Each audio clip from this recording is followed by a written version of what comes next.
നമസ്കാരം. മുൻപ് സിസേറിയൻ കഴിഞ്ഞ ഒരാളാണോ നിങ്ങൾ? ആണെങ്കിൽ അടുത്ത പ്രസവം നോർമലാകുമോ എന്നൊരു സംശയം ഉറപ്പായും മനസ്സിലുണ്ടാകും.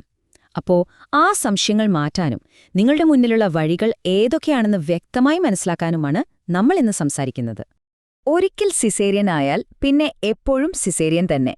ഈ ഒരു വാചകം നമ്മളെല്ലാവരും എത്ര തവണ കേട്ടിട്ടുണ്ടാവും, അല്ലേ? കുറേ കാലത്തേക്ക് ഇതൊരു മാറ്റാൻ പറ്റാത്ത നിയമം പോലെയായിരുന്നു. പക്ഷേ ആ ധാരണ ഇപ്പോഴും ശരിയാണോ? സത്യം പറഞ്ഞാ അല്ല. ആധുനിക വൈദ്യശാസ്ത്രം പറയുന്നത് വേറൊരു കാര്യമാണ്. പഴയ ആ ഒരു ഓട്ടോമാറ്റിക് സർജറി എന്ന ചിന്തയിൽ നിന്ന് മാറി കാര്യങ്ങൾ അറിഞ്ഞ് സുരക്ഷിതമായി സാധാരണ പ്രസവത്തിനൊന്ന് ശ്രമിച്ചു നോക്കാം എന്ന പുതിയൊരു കാഴ്ചപ്പാടാണ് ഇന്നുള്ളത്. ഈ പുതിയ ചിന്തയുടെ പേരാണ് TOLAC, അതായത് trial of labour after caesarean. സിമ്പിളായി പറഞ്ഞാൽ, മുൻപ് സിസേറിയൻ കഴിഞ്ഞ ഒരാൾ ഡോക്ടർമാരുടെ പൂർണ്ണമായ മേൽനോട്ടത്തിൽ സാധാരണ പ്രസവത്തിന് ശ്രമിക്കുന്നതിനെയാണ് TOLAC എന്ന് പറയുന്നത്. ഓർക്കണം, ഇതൊരു ട്രയലാണ്, ഒരു ശ്രമമാണ്. അപ്പോ ഈ ശ്രമം വിജയിച്ചാലോ? അതിനെയാണ് നമ്മൾ VBAC അഥവാ വജൈനൽ ബർത്ത് ആഫ്റ്റർ സിസേറിയൻ എന്ന് വിളിക്കുന്നത്. അതായത് TOLAC എന്ന ആ ശ്രമം സക്സസ് ആയി സാധാരണ പ്രസവം നടന്നാൽ അതൊരു VBAC ആയി. അപ്പോ TOLAC ശ്രമവും VBAC അതിന്റെ വിജയകരമായ ഫലവുമാണ്. ശരി. അപ്പോ ആർക്കൊക്കെയാണ് ഈ ഒരു ശ്രമം നടത്തി നോക്കാൻ പറ്റിയ? ഒരു VBAC വിജയിക്കുന്നത് വെറുതെ ഒരു ഭാഗ്യം കൊണ്ടൊന്നുമല്ല.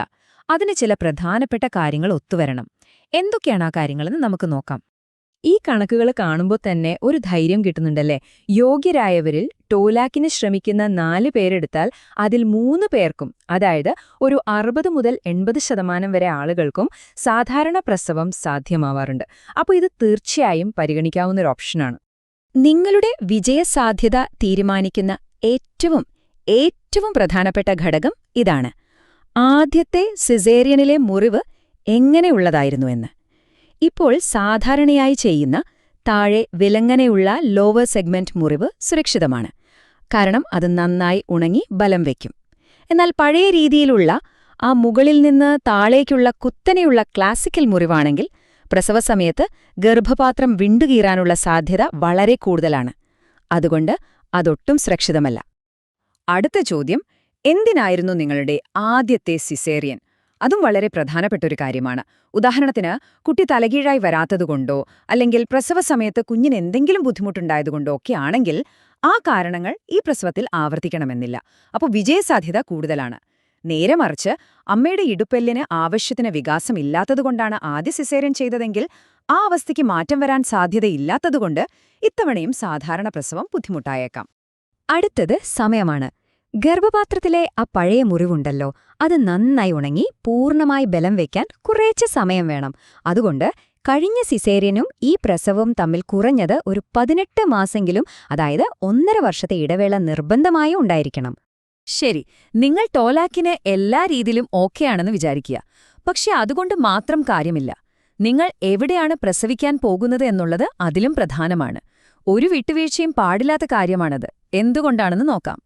ഒരു TOLACന് ശ്രമിക്കുമ്പോൾ ആ ആശുപത്രിയിൽ അടിയന്തര സിസേറിയൻ ചെയ്യാനുള്ള എല്ലാ സൗകര്യങ്ങളും എപ്പോഴും റെഡിയായിരിക്കണം.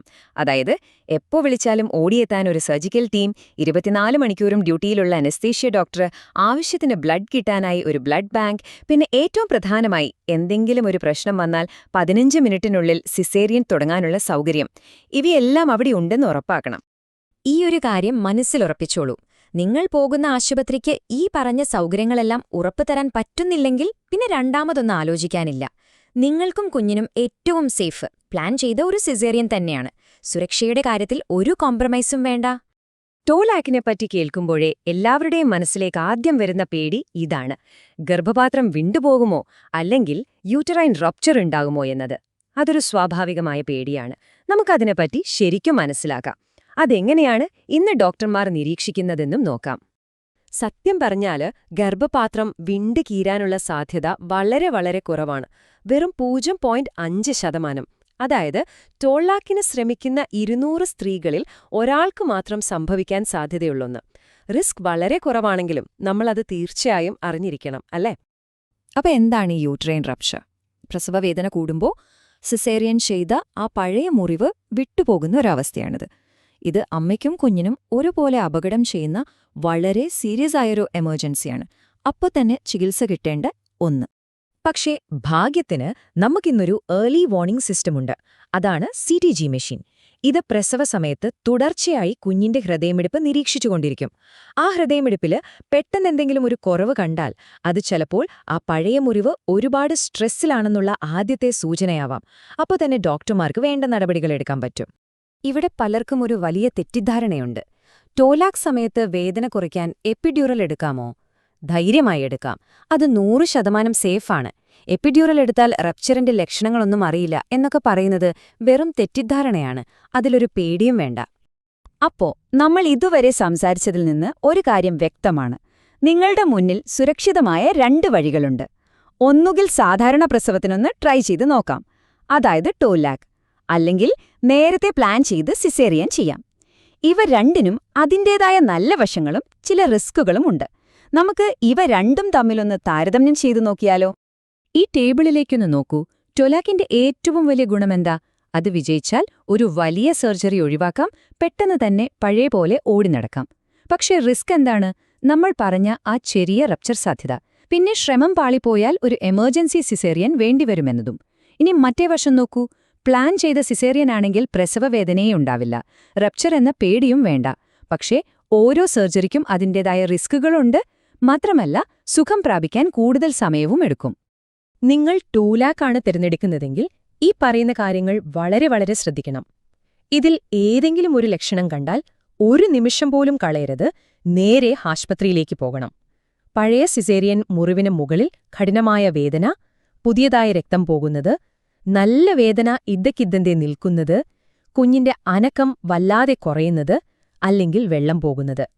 ഇത് വളരെ പ്രധാനപ്പെട്ട കാര്യങ്ങളാണ്, അവഗണിക്കരുത്. അപ്പോ അവസാനത്തെ ചോദ്യം ഇതാണ്: നിങ്ങൾക്കും നിങ്ങളുടെ കുഞ്ഞിനും ഏറ്റവും സുരക്ഷിതമായ വഴി ഏതാണ്? ആ തീരുമാനമെടുക്കേണ്ടത് നിങ്ങളും നിങ്ങളുടെ ഡോക്ടറും ഒരുമിച്ചിരുന്നാണ്. ഈ കാര്യങ്ങൾ ചർച്ച ചെയ്യുമ്പോൾ നമ്മൾ ഇന്ന് സംസാരിച്ച ഈ വിവരങ്ങൾ നിങ്ങൾക്കൊരു സഹായമാകുമെന്ന് വിശ്വസിക്കുന്നു.